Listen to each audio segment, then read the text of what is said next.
नहीं, वो इस तरह का स्टेटमेंट दे रहे हैं कि मुसलमानों को अपना रिलीजन फॉलो करना तो उनसे पूछना पड़ेगा, कैसे फॉलो करें, कंडीशन लगा रहे हैं।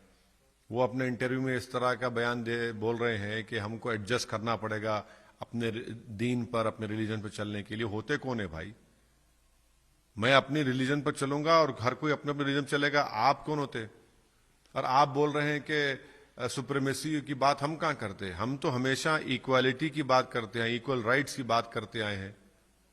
वो अपनी आइडियोलॉजी को सबसे सुप्रीम समझते हैं। उनका स्टेटमेंट खुद एक अपर कास्ट के फ्यूडल स्टेटमेंट है। वो तो आर्यन सुप्रीमेसी को मानने वाले लोग हैं ये लोग। सर, या अपर कास्ट का बात ही कहाँ है सर? वो लोग बोल रहे हैं कि मुस्लिम को डरना नहीं चाहिए। नहीं, आप सिर्फ उतनी बात कर रहे हैं, आप पूरी बात करिए ना। उन्होंने क्या कहा कि सुप्रीमेसी नहीं दिखाना चाहिए, और फिर वो कह रहे हैं कि 1000 साल की जंग, वॉर चलिए हिंदू लोग करे हैं, और कभी कभी वो जंग की वजह से इस तरह के स्टेटमेंट दिए जाते हैं। भाई 8 साल से तो आपका स्वयंसेवक प्राइम मिनिस्टर है ना, 300 एमपी आपके हैं, तो जंग खत्म क्यों नहीं हो रही? और संविधान जब बन गया 1950 में, हमने संविधान दे दिया देश को, तो जंग कैसा चेक करते आप? तो आप रेडिकलाइजेशन की आप बात कर रहे हैं, मैं नहीं कर रहा हूं। कौन सी जंग की बात कर रहे हैं आप? और बोलते हैं कि इस देश को एक्सटर्नल थ्रेट नहीं है। एक्सटर्नल थ्रेट नहीं है तो फिर चीन नहीं बैठा हुआ है डेप्सांग डेमचॉक में। इंटरनल थ्रेट कौन है? ये स्टेटमेंट मोहन भगवत साहब का वो रिटीरेट कर रहे हैं जो गोलवालकर ने बंच ऑफ थॉट्स में और वी आर नेशन डिफाइंड में कहा था कि इस देश के लिए अंदरूनी खतरा मुसलमान और क्रिश्चियनिटी। वही उस बकवास को वो दोहरा रहे हैं।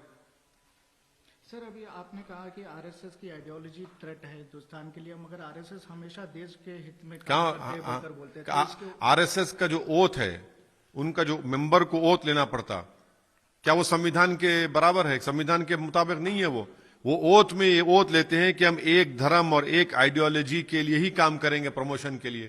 क्या वो संविधान के खिलाफ नहीं जाता? वो क्या हम नहीं जानते कि बंच ऑफ थॉट्स में, वी और नेशन डिफाइंड में पंडित दीनदयाल उपाध्याय ने अपनी किताब में क्या लिखा? क्या उनके जितने सरसंघचालक के स्टेटमेंट्स रहे हैं, स्पीचेस रहे हैं,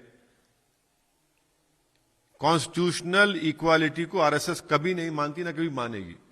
सर, अभी आरएसएस और ये भी बात कहती है कि हम सिर्फ हिंदुओं के लिए नहीं बल्कि कई सारे मुस्लिमों के भी लिए हम काम करते हैं, उन लोगों के वेलफेयर के लिए हम करते हैं, उनको घर बना के देते हैं। बिल्कुल वही करते, उसकी वही करते। और किसकी करते? वो जैसा माइनॉरिटीज के लिए। जैसा आप बोलेंगे कि भाई वो मदरसे में गए थे, फिर आप मदरसों को बंद क्यों कर रहे हैं? मदरसों का सर्वे क्यों कर रहे हैं? फिर आप आसाम में क्यों बोल रहे हैं कि बाहर से अगर कोई मदरसे पढ़ाएगा तो उसको पुलिस बुलाकर क्वेश्चन करेगी?